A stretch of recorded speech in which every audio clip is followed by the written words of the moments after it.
भारतवर्ष में हाल में ही जो एक सर्वे किया उसमें 40% से भी ज़्यादा लोग मोटापे से ग्रस्त है, ऐसा पाया गया है। और आयुर्वेद में भी ये कहा है मोटापा जो संतर्पणोत्थ व्याधि है वो कई सारी बीमारियों को जड़ है, जैसे कि diabetes, blood pressure, heart disease. इसीलिए मोटापे को कम करना ये बहुत ज़रूरी है। और प्रधानमंत्री जी ने भी ये कहा है कि मोटापा एक अनेक व्याधियों की जड़ होने से वो एक कैपिटल हमारा ना बन जाए और हमें इसे जल्दी से ही इलाज करना चाहिए। तो इसमें आयुर्वेद में कहा है कि आहार, विहार, आचार, ये तीनों स्तर पे अगर हम होलिस्टिक वेलबींग की बात करें तो हमारी दैनंदिनी ये ऐसी हो कि जिसमें संतुलित एक संवहन, ऐसे फिजिकल फिटनेस हो। अगर वो नहीं किया, जैसे कि दिनचर्या में व्यायाम करना, योगासन करना, समय पे खाना, समय पे सोना और बहुत ज़्यादा मानसिक स्ट्रेस से भी अगर ग्रस्त है तो वो भी एक मोटापे का कारण हो सकता है। तो एक संतुलित नियमित दिनचर्या करना जिसमें अधिक से अधिक हमारी चलने की प्रक्रिया हो, क्योंकि आजकल हम सीडेंटरी लाइफस्टाइल, इसी पे कंप्यूटर पे हो, चाहे ऑफिस में बैठे हो, घर में टीवी देखना, ये सब से जितना ज़्यादा हम बैठते हैं उतनी ज़्यादा कैलोरीज नहीं बर्न कर पाते। इसीलिए मोटापे के लिए कम करने के लिए हमें एक व्यायाम और शरीर को एक एक्टिव रखने की बहुत ज़रूरी है। आयुर्वेद भी यही कहता है।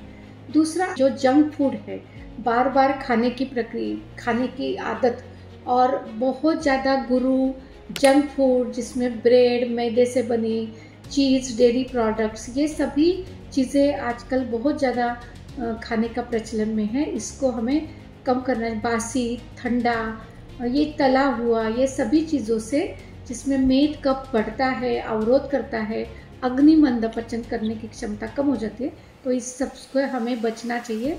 खाने में, पीने में गर्म पानी हो या खाने में हल्दी, आंवला, नागरमोटा, त्रिफला, ये इसका अगर हम सप्लीमेंट्स का भी प्रयोग करें तो मोटापा कम करने के लिए जरूर होते। सबसे इम्पोर्टेंट ये है खाना अच्छा भी ले, समतोल षड्रसात्मक ले, लेकिन उस उचित मात्रा में, जब भूख है तब खाए, जितनी भूख है, जितना पचा सकते उतना ही उचित मात्रा में ले। तो उसका प्रपोर्शन, मात्रा ये बहुत इम्पोर्टेंट है। दूसरी बहुत ज़रूरी चीज़ें काल, समय पे खाएं, क्योंकि ब्रेकफास्ट, लंच और डिनर ये तीनों अगर हम सूर्योदय और सूर्यास्त के बीच में करेंगे, हर खाने के बीच में 3 घंटे का गैप रखेंगे, तो मुझे लगता है कि पहला खाना हजम हो जाए, फिर दूसरा ले, और शाम का खाना तरल पदार्थों से ले, और शाम का खाना और सुबह का खाना उसमें कम से कम 10 से 12 घंटे का गैप रखें।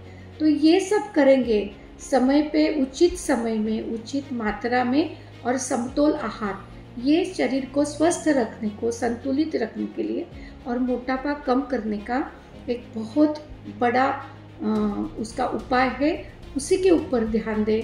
और जो योगासन आयुर्वेद ने कहे हैं कि जिसमें पेट के ऊपर चर्बी कम करने के पश्चिम त्वनासन, forward bending, backward bending, lateral bending, ये सभी का संतुलित ऐसा अगर नियमित हमारे जो योगा प्रोटोकॉल भी है, दिन में अगर 45 मिनट्स के लिए भी सुबह करें, व्यायाम के बाद 45 मिनट्स में चलना, एक्टिव व्यायाम करना, कुछ खेल वगैरह करना, ये सब अगर हम करेंगे तो हम समय पे ही अपने आप पे वजन को, मोटापे को, और जो हमारा चर्बी जिसको स्थूल्य आयुर्वेद ने कहा है, उसको बचा सकते हैं और उससे अधिक अनेकानेक रोगों से भी हमारी मुक्ति हो सकती है। आयुष मंत्रालय इसके ऊपर बहुत ज़्यादा काम कर रहा है।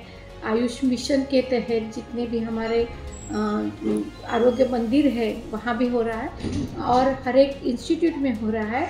और institute of teaching and research, उसमें एक लाइफस्टाइल डिसऑर्डर का मैनेजमेंट का हमारे तज्ञ हैं, उन्हीं को भी आप संपर्क कर सकते हैं। और उसी से ही एक होलिस्टिक ऐसा सॉल्यूशन जिसमें आहार, विहार, आचार भी है, और पंचकर्म, उपटन, वमन, बस्ती, ऐसे भी पंचकर्म उपचार से इससे लाभ हो सकता है। नमस्कार।